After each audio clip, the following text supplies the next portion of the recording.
It's so big, but I'll accept it only for tonight. The giant mail order. Bride said as she saddled the cowboy and claim her man. It's so big, but I'll accept it only for tonight, Beatrice Thornwell breathes out as she stares at the dead Mary Ranch sprawled before her. 12,000 acres of wild Wyoming territory that her mail-order husband Jasper Colton expects a woman like her to tame. The giant bride sits in the barn's golden hay beside the cowboy she met only at sunrise, her massive frame dwarfing his lean, weathered body, her thick arms bulging against the seams of her checkered work dress as she holds the rifle he's pressed into her calloused hands. At 6'9" and 240 pounds of pure muscle, B has been rejected by 19 men who paid for a wife but sent back a monster.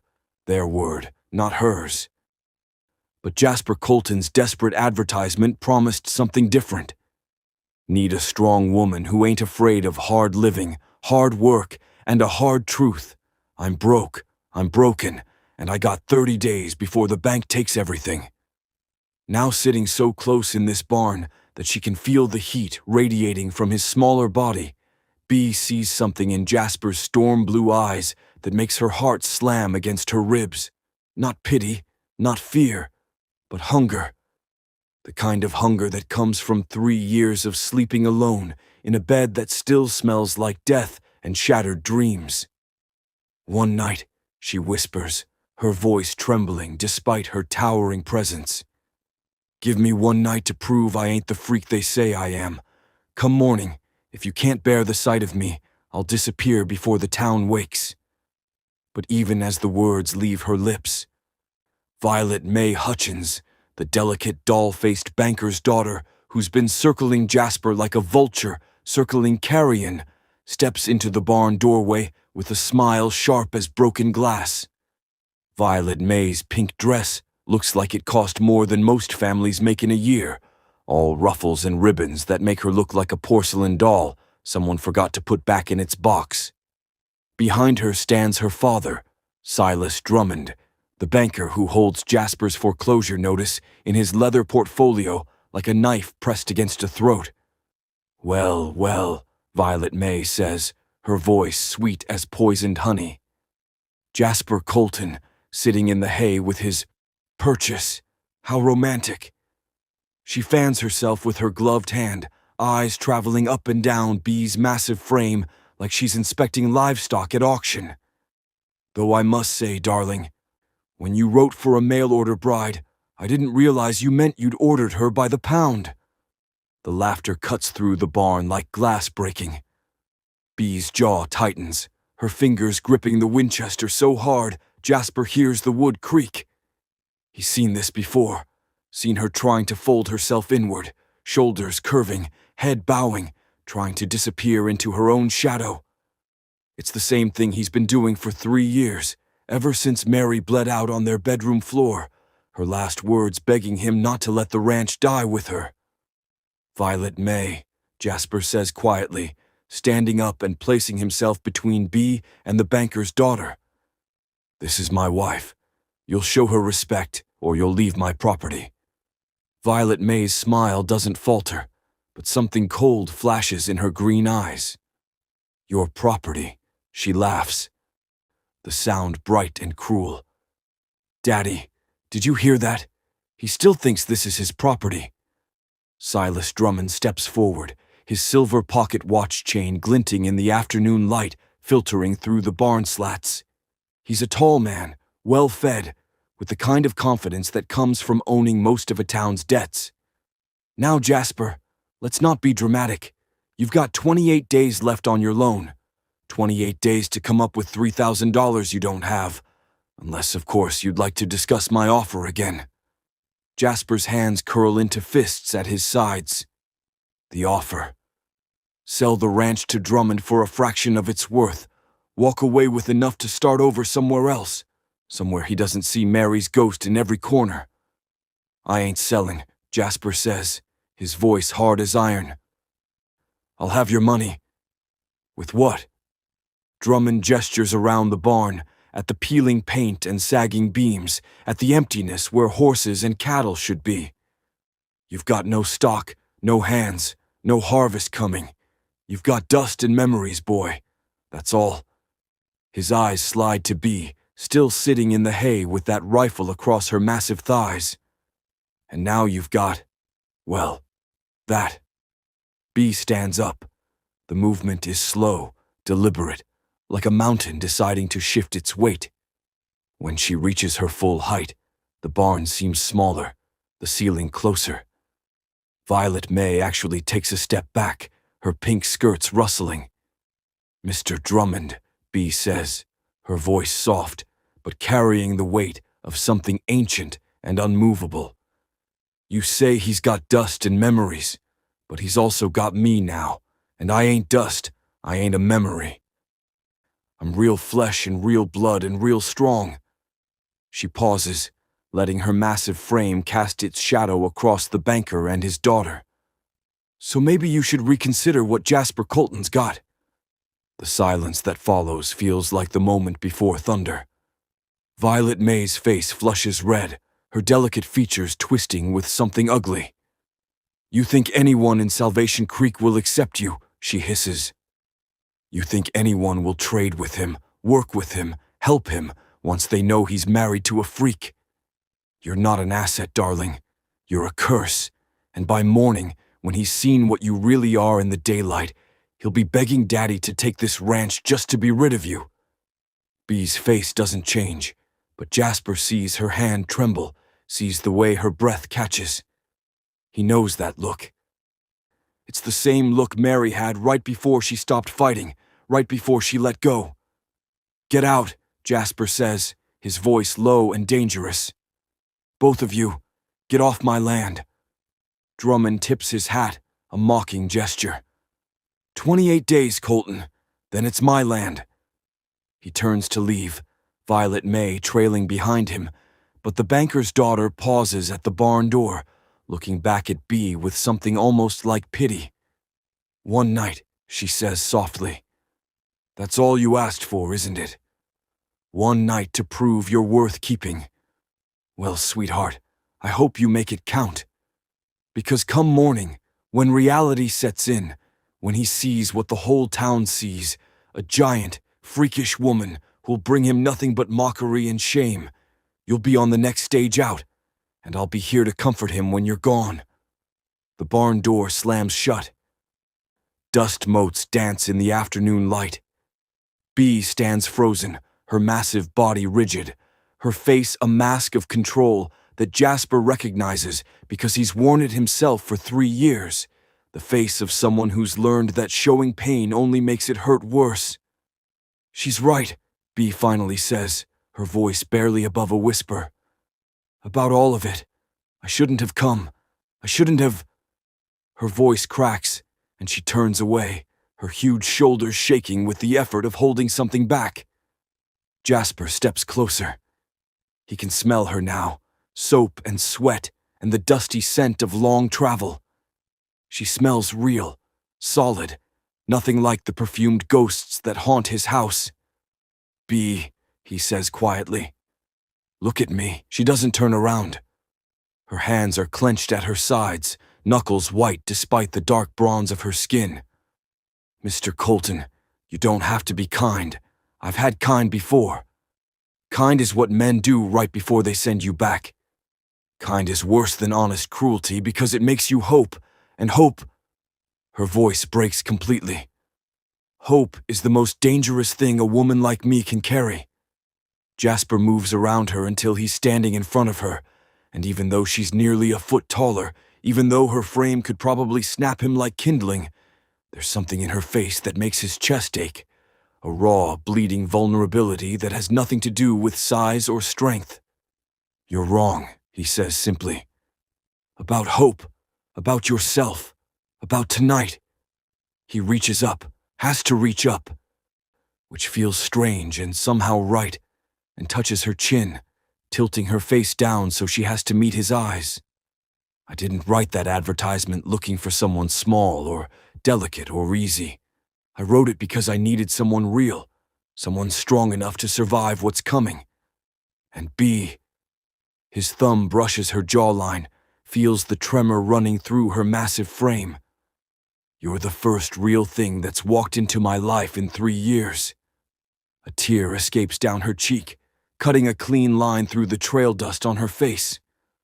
You say that now, but when the town turns on you because of me, when Drummond makes good on his threats, when you lose everything because you're tied to a woman who makes children scream and grown men cross the street, you'll wish you'd sent me back with the others. The others were fools, Jasper says, and there's heat in his voice now, anger on her behalf that surprises them both. Every single man who looked at you and saw something wrong instead of something extraordinary was a damned fool. And I ain't a fool, B. I'm desperate, I'm broke, I'm half dead inside, but I ain't a fool. He drops his hand from her face, steps back. You asked for one night, fine. One night to prove yourself, but I'm asking for the same thing. One night for you to see that maybe, just maybe, you found the one man in this world stupid enough, or crazy enough, or broken enough to see you exactly as you are, and want you anyway. The words hang in the air between them like a prayer and a challenge. B stares at him, her gray eyes searching his face for the lie, for the crack in the facade, for the moment when kindness will curdle into disgust. She's looked for that moment 19 times before. She's always found it. What do you want me to do? She finally asks, her voice steadier now, pulled back from the edge of breaking. Jasper glances toward the barn doors, toward the setting sun painting the Wyoming sky in shades of blood and gold. Can you really ride? He asks. I mean truly ride, not just sit a gentle mare. I can ride anything with 4 legs, B says, and there's a flicker of something like pride in her voice. My papa, before they... She stops, swallows hard. My papa was a horse breaker, taught me before I was old enough to read, said my size was a gift for it, not a curse, said horses respond to strength when it's paired with gentleness. There's a stallion in the back pasture, Jasper says slowly, watching her face. Black as midnight, mean as hell. Name's Goliath. Threw my last ranch hand so hard the man's still limping 3 months later. Drummond's been trying to buy him from me for 2 years, wants to put him down, says he's too dangerous to let live. He pauses. But I think he's just been waiting for someone who speaks his language, someone strong enough to earn his respect instead of trying to beat it out of him. B's eyes widen. You want me to break him? Tonight? I want you to show this town what I already know, Jasper says quietly.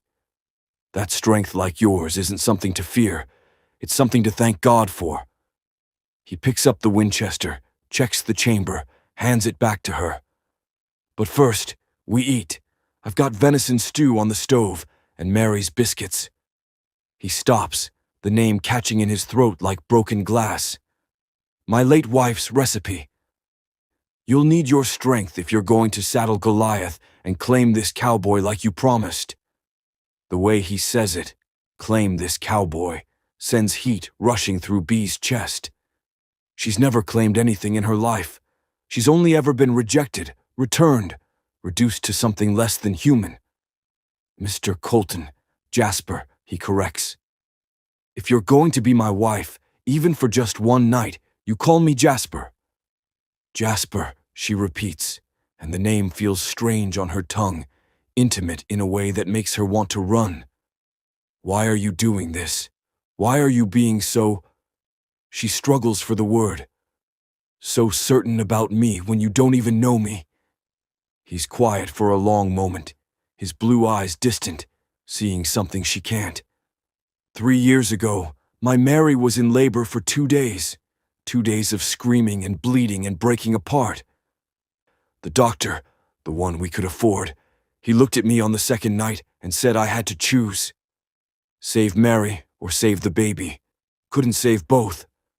His voice goes flat, mechanical, the way voices do when they're telling stories they've told themselves too many times in the dark. I chose Mary. I chose my wife. And she died anyway. The baby died anyway. And the last thing she said to me, right before the light went out of her eyes was, "Don't let it end here. Promise me you'll find life again. Promise me you'll keep our home. Promise me you won't die in this house like I am." Tears are streaming down Bee's face now, silent and unstoppable. "I'm sorry," she whispers. "I'm so sorry." "I broke that promise every day for 3 years," Jasper continues, his voice rough. "I let the ranch fall apart. I let the animals go. I let Drummond's debt pile up until foreclosure became inevitable. I died in that house, Bee. I'm still dying in it. And then yesterday, I was sitting at Mary's grave, telling her I failed, telling her I was ready to just let it all go. And I heard the stagecoach horn. I heard it, and something in me, some stupid, stubborn part that sounds like Mary's voice, said, 'Get up. Go meet her. Maybe she's the answer you stopped praying for.'" He looks at Bee, really looks at her, his eyes raw and honest. "So no, I don't know you, but I know what it looks like when someone's been told they're too much or not enough their whole life. I know what it looks like when someone's been breaking themselves down to fit into spaces too small for them. And I know what it looks like when someone's got one last chance to prove they're worth the air they breathe." He extends his hand to her. "So maybe we're both here for the same reason, Bee. Maybe we're both trying to survive one more night." Bee stares at his hand, so much smaller than hers, weathered and scarred and trembling slightly. She could crush it without effort. She could hurt him without meaning to. She's hurt everyone without meaning to. But slowly, carefully, she reaches out and takes his hand in hers, and for the first time in her life, she doesn't try to make her grip gentle or small or apologetic. She just holds him, and he holds her back, his fingers laced through hers like they belong there. "One night," she says softly. "We survive one night together. And whatever happens at dawn," "Whatever happens at dawn," Jasper agrees, "we'll face it as husband and wife, not strangers, not master and servant, partners, even if it's just for tonight." They walk out of the barn together, hand in hand, her towering over him like a mountain sheltering a valley, him steady beside her like an anchor in a storm. The evening sun paints them in gold and shadow as they head toward the house, a sagging, weathered structure that looks like it's held together by grief and stubbornness. Smoke curls from the chimney. The scent of venison and herbs drifts on the wind. And for the first time since she stepped off that stagecoach, Beatrice Thornwell lets herself imagine, just for a heartbeat, just for one dangerous moment, what it might feel like to have a home. But behind them, visible through the barn's open door, the black stallion Goliath paces in his distant pen, wild-eyed and restless, waiting for the woman brave enough or broken enough to try to break him. And in town, Violet May Hutchins sits in her father's study, writing names in a leather journal, names of every merchant, every rancher, every family that owes Silas Drummond money or favors, preparing the social execution of Jasper Colton and his giant freak bride. The war hasn't started yet, but both sides are sharpening their weapons. And tonight, when Bee tries to saddle that devil horse and claim her cowboy in front of the whole town, everyone will learn what happens when you back a woman into a corner and tell her she's too big to be loved. The house smells like death tried to perfume itself with stew. Bee notices it the moment she crosses the threshold. Beneath the rich aroma of simmering venison and herbs, there's something else. Dust thick enough to taste. Unwashed linens. The stale, heavy scent of a place where a man has been rotting alive for 3 years. The furniture is covered in gray film.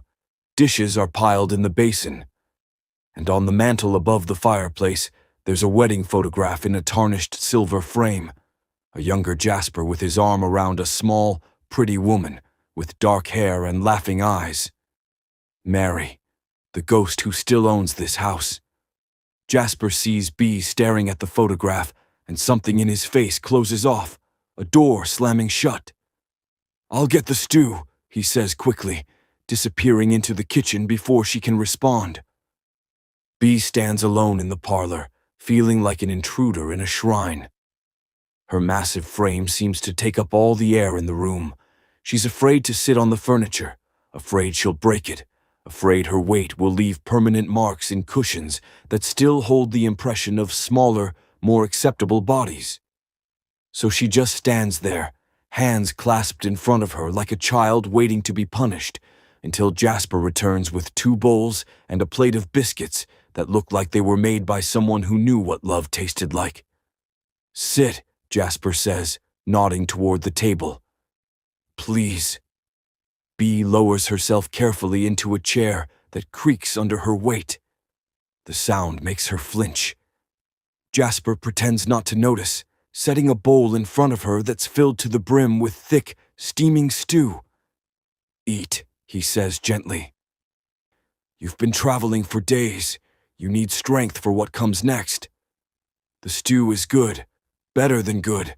The venison is tender, the vegetables perfectly cooked, the broth rich with herbs she can't name. Bee eats slowly, trying to be delicate, trying to make her large hands look graceful around the spoon. But she's starving. She's been starving for longer than this trip.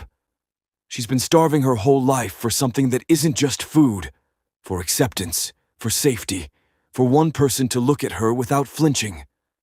So she eats, and Jasper watches her with something in his eyes that makes her chest ache. When's the last time someone cooked for you? He asks quietly. Bee pauses, spoon halfway to her mouth. My papa, she says after a long moment. Before, she stops, swallows hard. 12 years ago. What happened to him? The question sits between them like a loaded gun. Bee sets down her spoon, her appetite suddenly gone, despite the hunger gnawing at her belly. He was big like me, she says softly. 6'7", built like an ox, gentlest man you ever met, wouldn't hurt a fly. But people saw his size and they got scared, made up stories about him, said he was dangerous, said he was a threat. Her voice drops to barely above a whisper. There was a girl in our town, a white girl, pretty little thing, who went missing for 2 days. When they found her, she'd just wandered off, gotten lost in the woods. But her father... Bee's hands clench into fists on the table. Her father said my papa had taken her, said he'd seen him near the woods, had no proof, no evidence. Just fear and a big black man who looked like he could snap a person in half. Jasper's face has gone very still. They hanged him. They hanged him, Bee confirms, her voice flat now, all emotion scraped out of it. I watched. They made me watch. I was 12 years old, and they made me stand there and watch my papa die for a crime he didn't commit, all because he was too big, too strong, too different for them to feel safe around. She looks up at Jasper, her gray eyes burning with tears she refuses to let fall. You want to know why I asked for just one night? Why I'm so sure you'll send me away come morning? Because I learned something that day, Jasper. I learned that people will destroy what they fear. And I've been making myself smaller, quieter, less threatening ever since, trying to survive in a world that sees my size as a crime I'm committing just by existing. The silence that follows is broken only by the crackling fire and the wind outside. Jasper reaches across the table and takes her massive hand in both of his smaller ones. I won't let that happen to you, he says, his voice fierce. I won't let anyone hurt you. Not here. Not while I'm alive. You can't promise that, Bee whispers. You saw Violet May. You heard what she said. She's going to turn this whole town against us, against me.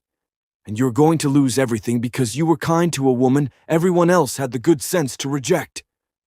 Then I lose everything, Jasper says simply. I was losing it anyway, at least this way. I lose it fighting for something that matters instead of just giving up. He squeezes her hand. Eat your stew, Bee. We've got a horse to break and a town to shock. She wants to argue. She wants to tell him he's making a mistake, that kindness isn't enough, that the world will chew them up and spit them out. But instead, she picks up her spoon and finishes her meal, and for just a moment, sitting in this dusty, ghost-haunted house with a man who's as broken as she is, Beatrice Thornwell lets herself pretend that maybe, just maybe, one night could turn into something more.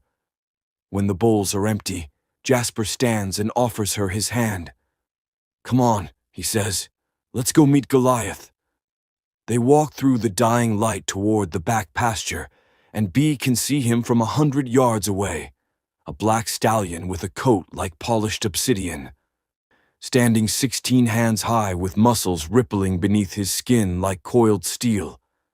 He's pacing the fence line, tossing his massive head, eyes rolling white with barely contained fury. "Jesus," Bee breathes. "He's magnificent." "He's a killer," Jasper corrects quietly. "Threw my last hand so hard the man couldn't work for 2 months. Nearly trampled my neighbor's son. Drummond's been trying to buy him just so he can put a bullet in his brain. Says a horse that mean doesn't deserve to live." He looks at Bee. "But I think he's just been waiting for someone who understands what it's like to be punished for being powerful." Bee approaches the fence slowly, her footsteps heavy in the dust. Goliath stops pacing, his ears flattening against his skull as he watches her. She can see the scars on his flanks, whip marks, spur gouges, the evidence of men who tried to break him through pain. "They hurt you," she says softly, not to Jasper but to the horse. "They hurt you, and then called you mean for fighting back." Goliath snorts, stamping the ground with one massive hoof. But he doesn't charge. He doesn't retreat. He just watches her with those wild, intelligent eyes, watching the way she moves, the way she holds herself, the way she doesn't flinch or shrink despite his obvious threat. "I know what that's like," Bee continues, her voice low and steady. "Being hurt for something you can't help, being called dangerous when all you wanted was to be left alone, being punished for being born wrong." She climbs over the fence, one smooth, powerful motion that makes Jasper's breath catch, because he's never seen anyone move like that. Never seen someone so big move with such unconscious grace. Bee lands in the pasture and stands still, arms at her sides, presenting herself to Goliath like an offering. "I ain't here to break you," she says quietly. "I ain't here to hurt you or tame you or make you into something you're not. I'm just here to ask you a question." Goliath takes a step forward, then another. His nostrils flare as he scents her, sweat and fear, and something else, something that smells like recognition, like meeting someone who speaks the same language of survival. "The question is this," Bee continues, her gray eyes locked on the stallion's. "Are you tired of fighting alone? Are you tired of being the monster they made you? Because I am. God help me. I'm so tired of it I could die. And I'm hoping, that maybe we could stop fighting alone.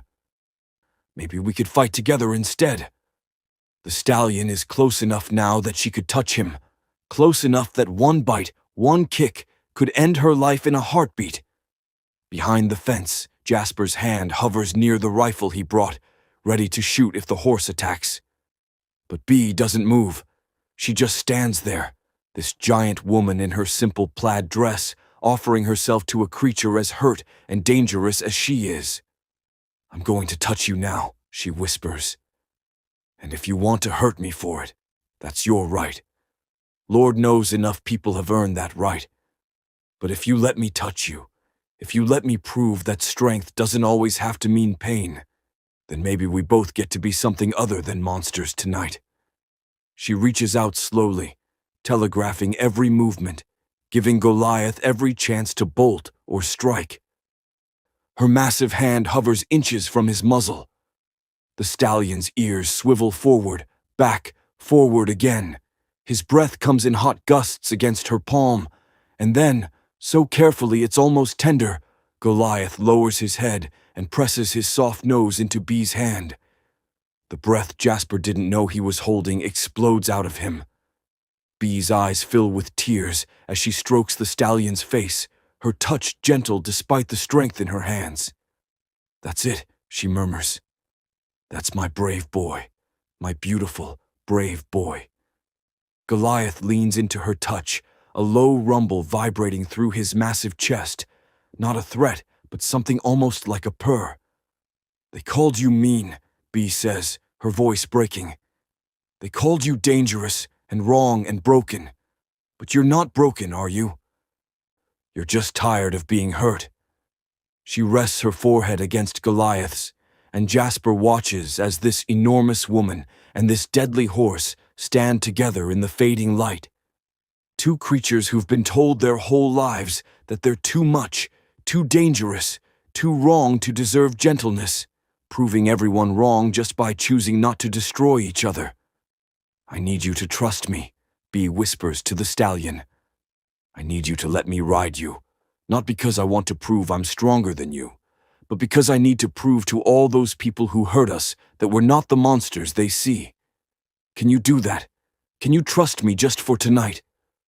Goliath pulls back, his dark eyes studying her face. For a long moment, the world holds its breath. Then the stallion bows his head, an unmistakable gesture of submission that has nothing to do with defeat and everything to do with recognition, with choice, with a decision to stop fighting and start trusting. Bee turns to look at Jasper, tears streaming down her face, her smile so bright it could light the darkening sky. "Get the saddle," she calls. "We're going to town." The ride into Salvation Creek feels like marching toward execution. Bee sits astride Goliath, her powerful thighs gripping his sides, her massive frame somehow looking natural on the enormous stallion. Jasper rides beside her on his old mare, watching the way Bee's hands stay gentle on the reins, even though she could control Goliath through pure strength. She's chosen softness. She's chosen trust. And the stallion responds like he's been waiting his whole life for someone who understands that power without gentleness is just cruelty in a different skin. The sun has set by the time they reach town, but the main street is lit with torches and lamplights spilling from the saloon. Saturday night, everyone's here. And when Bee and Jasper ride into view, this giant woman on the devil horse everyone said couldn't be broken. This desperate cowboy who chose her over dignity. The street goes silent. Absolutely silent. Violet May stands outside the general store with a crowd of townswomen, her pink dress glowing in the lamplight. Silas Drummond emerges from the saloon with a group of ranchers. Children stop playing to stare. And Bee feels every eye on her like brands burning into her skin. "Keep riding," Jasper says quietly. "Head high, show them." But Bee stops Goliath right in the center of town, right where everyone can see. She dismounts, one smooth, controlled motion, and stands at her full height. 6'9" of muscle and scars and unbroken will. "My name is Beatrice Colton," she says, her voice carrying across the silent street. "I'm Jasper's wife, and I know what you're all thinking.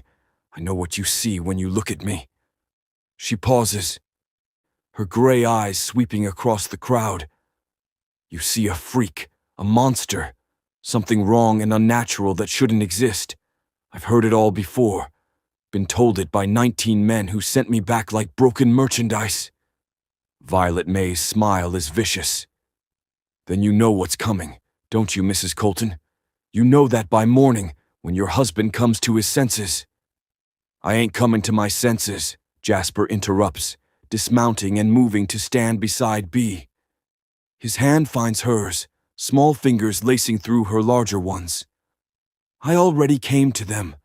The day I realized that strength like hers isn't something to fear, it's something to thank God for. The day I realized that every man who rejected her was a fool who couldn't recognize a blessing when it towered over him." A ripple of shocked whispers runs through the crowd. Drummond steps forward, his face dark with anger. "You're throwing your life away for a circus attraction, Colton. And for what? You still can't pay your debt. You still lose the ranch in 28 days. All you're doing is making yourself a laughingstock before you lose everything. Maybe, Jasper agrees calmly. Or maybe I'm finally understanding what my Mary tried to tell me before she died, that holding on to dead things will kill you, but reaching for something alive, something real, something that scares you because it's too big and too powerful and too much, that's what keeps you breathing. He looks up at Bee, his blue eyes blazing. I was dead until she arrived, and I'd rather lose everything standing beside her than win anything standing alone. The words crack something open in Bee's chest. She turns to Jasper, this small, broken cowboy who just claimed her in front of everyone who wanted to watch her fail, and she does something she's never done in public. She leans down and kisses him. Really kisses him, pouring 12 years of rejection and loneliness and desperate hope into the press of her lips against his. And Jasper kisses her back like she's oxygen and he's been drowning. When they pull apart, the crowd is chaos. Some people cheering, others disgusted. Violet May's face twisted with pure hatred. But Bee doesn't care anymore. She climbs back onto Goliath, pulls Jasper up behind her, his arms wrapping around her waist, holding her like she's precious. And they ride out of town together. This giant woman and her cowboy, this devil horse who learned to trust, heading back toward a house that might finally stop being a tomb and start being a home. The war with Drummond isn't over. The town's judgment isn't finished. But tonight, just for tonight, Bee Colton claimed her man, saddled her future, and proved that sometimes the biggest love stories are the ones that make the whole world uncomfortable. Because real love isn't small or quiet or easy to swallow. Real love is big, so big it scares people. And Bee's done making herself smaller for a world too frightened to handle her size. Where are you watching from? And what time is it where you are? Drop it in the comments. Let's see how far this love story has traveled across the world.